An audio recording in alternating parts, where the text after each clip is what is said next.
Hai pemirsa, demi terhindar dari virus COVID-19, tetap patuhi protokol kesehatan 3M. Mencuci tangan, memakai masker, dan menjaga jarak. Semuanya demi keamanan dan kesehatan bersama.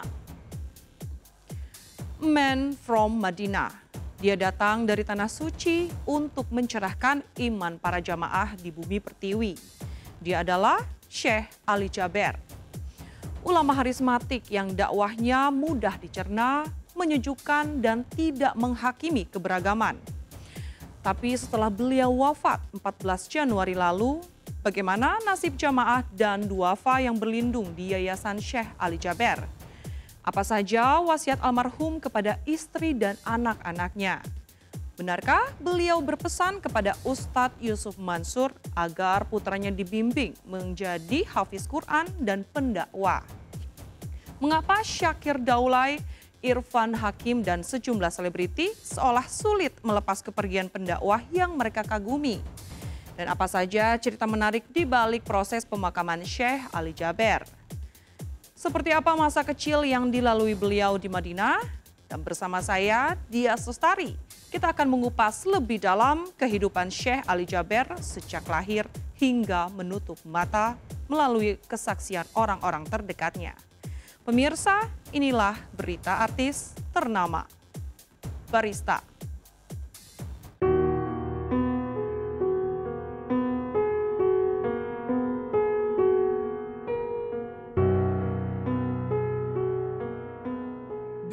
Hari sudah ulama dan pendakwah kondang Syekh Ali Jaber meninggalkan dunia fana.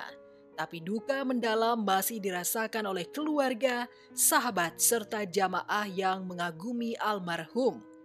Bagi mereka, Syekh Ali Jaber laksana kamus mutiara iman, seperti sang pencerah yang menginspirasi masyarakat dengan gaya dakwah yang mudah dicerna, menyejukkan, dan tidak menghakimi keberagaman.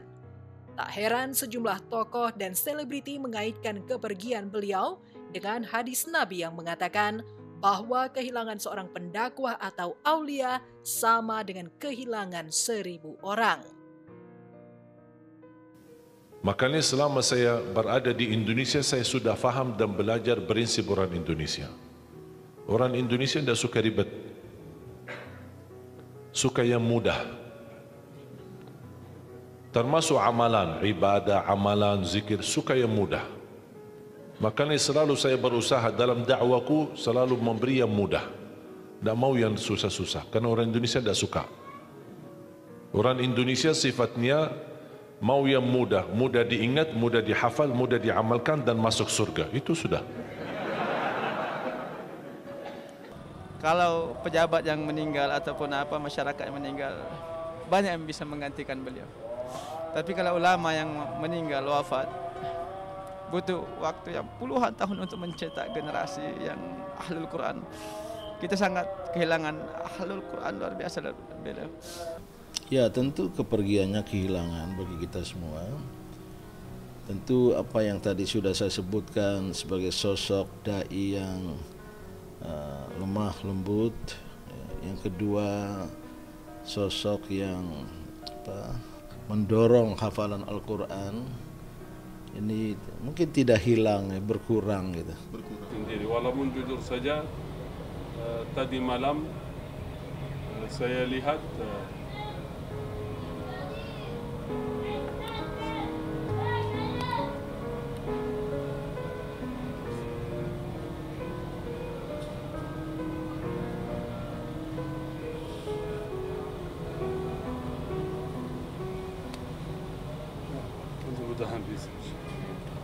kan biasa kalau seorang da'i itu bukan semuanya suka, itu biasa. Walaupun mayoritas mereka ya suka bang sama Syekh Ali, sampai cerita-cerita dari teman orang yang beda agama, yang non muslim, mereka suka beliau. Ketika saya mendampingi Syekh Ali Jaber, ada yang minta tolong mau ambil foto sama beliau. Beliau lihat ini orang bukan muslim, ini non muslim. Kok untuk bukan muslim, kenapa mau ambil foto, mau masuk Islam? Katanya enggak, tapi saya suka sama ini, sama syekh ini. Karena saya lihat Islam dari Syekh Ali Jaber katanya. Ini kan Syekh Ali Jaber ini keluarga yang taat, jadi sudah biasa menghadapi musibah, menghadapi kegembiraan, semuanya dihadapi dengan kedekatan beliau dan keluarganya kepada Allah SWT.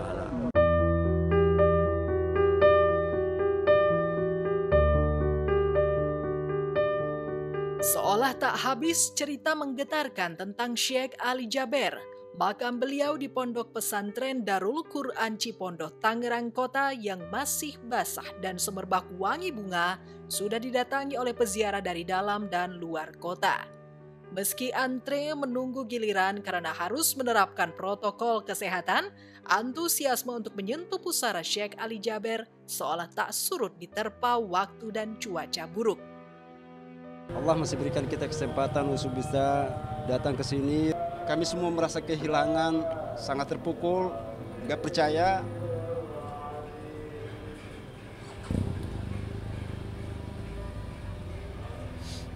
Pokoknya ya Akbar nggak ada kata-kata sih, cuman Akbar bangga aja gitu sama beliau. Cuman ya alhamdulillah Akbar senang aja. Para pemirsa Indonesia, tentang Syekh Ali Soleh Muhammad Ali Jaber, beliau memang orang yang betul-betul pengisi acara di televisi di beberapa tempat yang memang dalam keadaan situasi kondisi yang memang sebagai contoh suri tauladan dikala umat manusia lupa kepada ayat-ayat Al-Quran, ya. Dan dia adalah satu juri, kemudian satu pengajar atau guru syekh yang memang hafiz dan memang Al-Qurannya cukup dihafal sekali, bahkan diamalkan dengan sebaik-baiknya. Mudah-mudahan wafat dalam keadaan hafal Quran, walaupun suasana menderita atau sakit, insya Allah menjadi ahli surga. Ya, makam itu masih terlihat sederhana, tapi cukup unik bagi masyarakat awam karena nama serta tanggal lahir dan kematian Syekh Ali Jaber ditulis dengan huruf Arab. Pendakwah kelahiran Madinah 3 Februari 1976 itu memang berdarah Arab tulen. Anak pertama dari 12 bersaudara ini menempuh pendidikan ibtidaiyah, sanawiyah, dan aliyahnya di Tanah Suci Madinah. Karena sudah hafal 30 juz Al-Quran di usia 10 tahun, oleh guru dan kepala sekolah ibtidaiyahnya ia dipanggil Syekh sebagai bentuk penghargaan. Yang lebih mengagumkan, di usia 13 tahun beliau sudah menjadi imam sholat di salah satu masjid agung di Madinah. Saya kan bapak saya ibunya saudara. Kakek lahir di Lombok. Cuma masih kecil bawa ke Arab nikah sana. Karena ya, kita cucunya balik kemari. Biarlah ya para sahabat kerabat beliau melanjutkan, ya siapa tahu nanti akan datang lagi ya saudara-saudara beliau yang ada dari Madinah sana untuk menggantikan ini, dan pemerintah ya tinggal mendukung, mendorong, membantu ya sehingga bisa menjadi sebuah monumen dakwah Islamiyah ya. Pernah ada seorang Syekh Ali Jaber dari Saudi Arabia, dari Al-Madinatul Munawwarah, yang kemudian datang untuk berdakwah di Indonesia dan dalam waktu singkat telah menghasilkan atau meninggalkan bekas yang sangat-sangat positif dan bermanfaat. Masih berharap mudah-mudahan masih ada kesempatan bisa bertemu beliau lagi nanti di akhirat. Karena insya Allah beliau sih masuk surga, amin ya Allah, amin.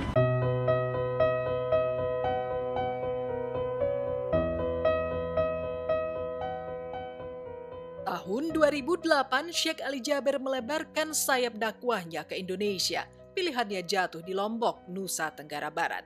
Di kota 1000 masjid itu, Syekh Ali Jaber bertemu jodoh yang disiapkan Allah, Umi Nadia. Setelah beliau wafat pada Kamis 14 Januari lalu, romansa pernikahan Syekh Ali Jaber dengan Umi Nadia menjadi pembicaraan jamaah. Banyak iktibar yang bisa diambil dari kesabaran Syekh Ali Jaber dalam menjalani pahit manis pernikahan. Ia selalu meniru cara Rasulullah SAW dalam memperlakukan belahan hatinya. Sebelum mulai beraktivitas dakwah, masih ada kesempatan jalan-jalan sama istriku tercinta. Ini apa ya? Udah dong.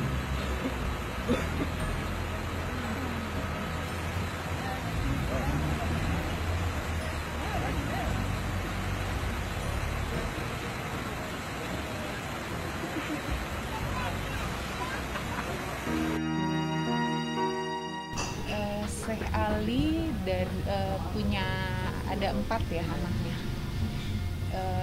Yang 1 ada di Lombok, yang 3 ada di sini. Dia masih bagus, istrinya tadi ada di sini. Ya, kondisinya masih bagus, istrinya ada, anaknya juga lagi di jalan. 1 yang besar Hasan, dan anak yang lain masih bagus. Jadi sudah mengikhlaskan istrinya ya? Iya, kita udah mengikhlas semua, insyaallah. Ya.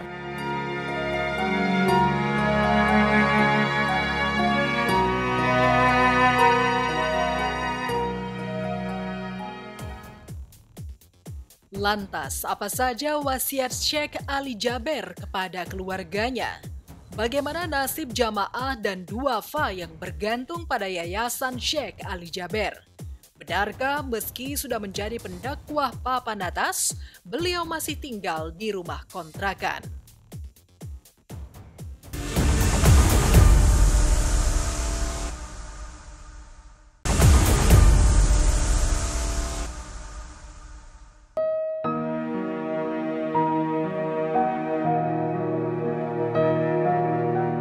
Berdarah Arab tulen, bahkan lahir dan besar di tanah suci Madinah, tapi Syekh Ali Jaber sudah jatuh hati pada Indonesia. Sejak 2012 ia mulai mengurus kepindahan warga negara, tapi baru resmi menjadi WNI 23 Januari tahun lalu. Keputusannya untuk mengganti kewarganegaraan dari Saudi Arabia ke Indonesia itu suatu keputusan yang sangat-sangat penting sekali ya. Dan sebagai warga negara Indonesia, saya kira keindonesiaannya tidak kurang ya.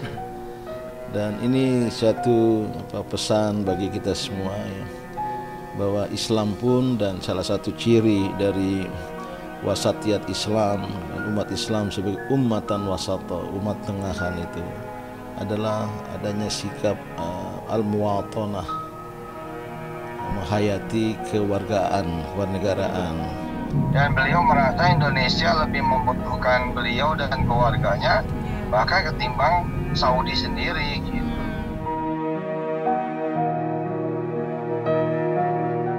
Beliau juga sempat mengucapkan wasiat ingin dimakamkan di Lombok, Nusa Tenggara Barat. Bagi almarhum, Lombok memiliki kesan tersendiri. Selain menjadi tanah bumi pertiwi pertama yang ia jejak, di Lombok pula anak dan istrinya tinggal. Hanya saja saat beliau terpapar COVID-19 dan dirawat di sebuah rumah sakit di Jakarta Pusat, istri dan anak-anaknya tak sempat menjenguk.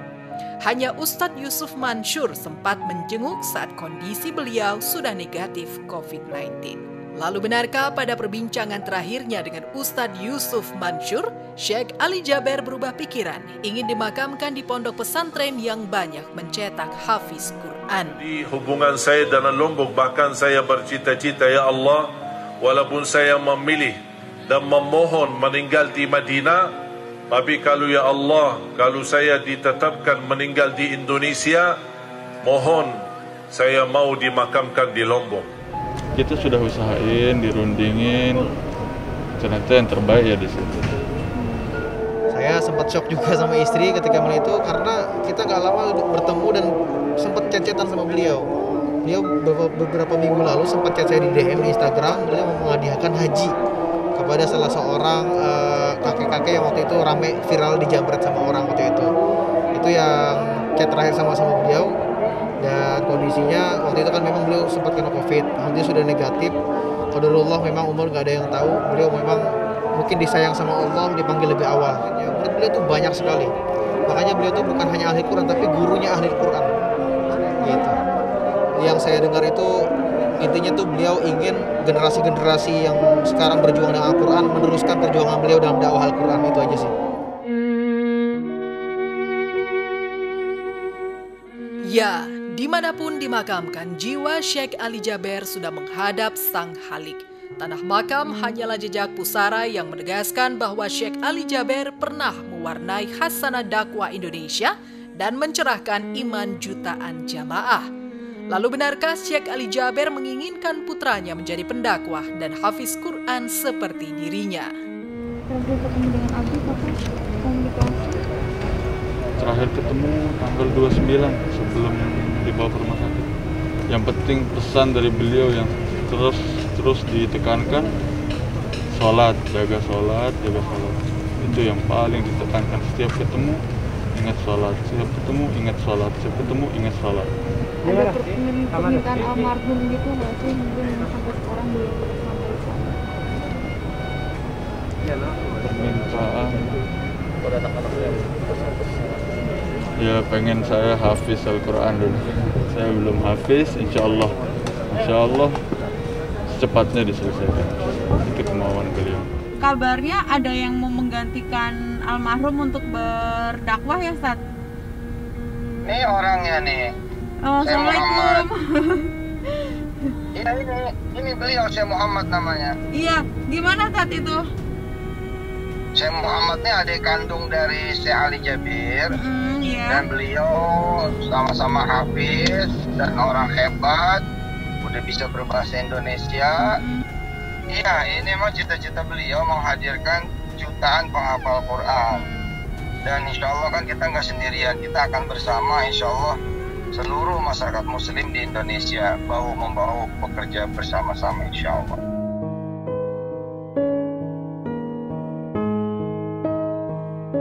Tak hanya ilmu akidah, Syekh Ali Jaber juga menularkan jiwa humanis dan kesederhanaan kepada para jamaahnya. Bahkan meski namanya sudah disejajarkan dengan sederet dai papan atas, hidup Syekh Ali Jaber jauh dari kesan mewah. Bahkan di Lombok, ia masih tinggal di rumah kontrakan. Di sederhana, Syekh Ali Jaber itu orang sederhana. Beliaunya agak lihat masalah. Sampai sekarang dia punya rumah kontrakan. Ya, beliau sampai sekarang rumah kontrakan, gak lihat dunia gitu. Dia agak suka masalah punya rumah mewah, punya mobil mewah, enggak. Dia aja lihatnya untuk masalah Al-Quran, anak Indonesia itu bisa hafal Al-Quran. Ya, bisa orang di sini orang soleh, itu niatnya dia. Syekh Ali itu sosok yang luar biasa ya. Dia itu bisa dibilang pahlawan, ulama gitu. Niatnya, cita-citanya dia mulia. Hidupnya itu hanya untuk ngabdi ya, buat Allah aja.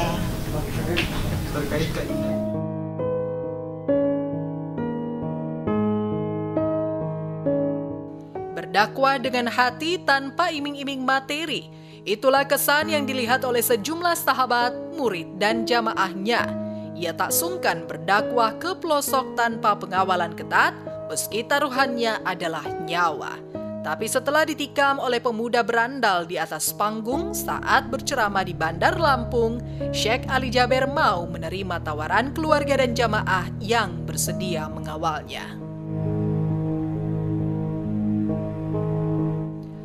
Meski usianya belum genap 45 tahun, bagi sejumlah tokoh dan selebriti, Syekh Ali Jaber adalah sosok yang dituakan, guru tempat menimba ilmu agama. Hanya saja Syekh Ali Jaber kurang suka dihormati secara berlebihan. Bahkan ia tak sungkan memanggil Irfan Hakim sebagai kakak, karena presenter itu memang lebih tua darinya. Assalamualaikum Kak Irfan, apa kabar? Sehat walafiat. Ya Allah, rindu sekali sama antum ini, sudah lama tidak bertemu. Saya sebenarnya ingin ajak Kak Irfan, kapan ada waktu, Kak Irfan aja yang menentukan. Bisanya kapan, di atas tanggal 13 bulan ini, kira-kira Kak Irfan bisa kapan, boleh ajak keluarga anak-anak di villa keluarga saya di Puncak. Kak Irfan aja yang menentukan, mau bermalam, mau 2 malam, 3 malam boleh. Bersama Irfan Hakim, Syekh Ali Jaber menjadi partner di sebuah kontes dai cilik dan hafiz Quran.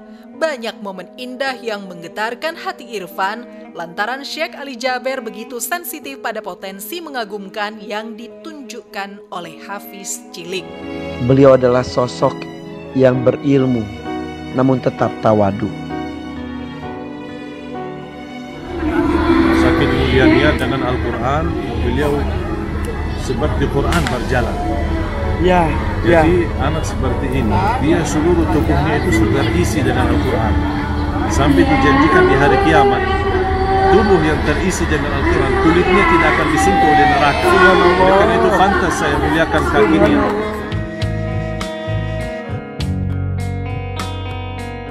Bukti konsistensi beliau dalam menanamkan kecintaan anak-anak pada generasi milenial ditunjukkan dengan mendirikan Yayasan Syekh Ali Jaber. Meski yayasan ini adalah lembaga resmi pendidikan Al-Quran dan hadis bersanad, pada praktiknya banyak aksi sosial yang dihelat oleh yayasan ini. Donasi para dermawan juga disalurkan pada kaum duafa, terutama anak-anak telantar yang pandai menghafal Al-Quran. Apa? Sebelum diangkat jadi anak Syekh Ali Jaber, kegiatan kamu apa sehari-hari? Pemulung. Iya, di jalanan. Sampai akhirnya bisa ketemu Syekh Ali Jaber dan diangkat jadi anak. Iya. Saya juga nggak tahu itu kenyataan gitu. Ternyata mungkin mungkin Tuhan mempertemukan Akbar dengan Syekh Ali Jaber karena saya di sini sebagai ustadz atau pembimbingnya Akbar. Ya, alhamdulillah diamanahkan di sini Akbar untuk belajar membaca Al-Quran, untuk memperbaiki tahsin Al-Qurannya. Mudah-mudahan Akbar ini bisa menjadi ulama dan juga bisa menjadi penghafal Al-Quran. Amin. Di luar profesinya sebagai pendakwah, Syekh Ali Jaber juga aktif bersilaturahmi dengan sejumlah kalangan. Sekali waktu ia tak sungkan kumpul-kumpul dengan selebriti untuk sekadar sharing maupun berolahraga. Ada bintang tamu kita. Assalamualaikum Syekh Ali Jaber. Kita biar sehat dulu main bola Syekh. Siap. Alhamdulillah. Sama adiknya Syekh. Capek tapi enak. Bisa bertemu dengan teman saya Raffi Ahmad, ajak main, dan saya dapat kejutan. Assalamualaikum. Ya, tak cukup satu hari membingkai sosok Syekh Ali Jaber. Meski ia sudah berpulang pada tanggal 1 Jumadil Akhir atau 14 Januari lalu, kebaikannya akan terus dikenang oleh para pengagumnya. Saya bangga karena saya percaya insya Allah dia ditempatkan di sisinya terbaik lah. Diangkat derajatnya insya Allah. Minta maaf kalau beliau mempunyai dosa, tapi insya Allah mudah-mudahan Allah menerima segala pahala, segala kebaikan yang telah dilakukan oleh almarhum.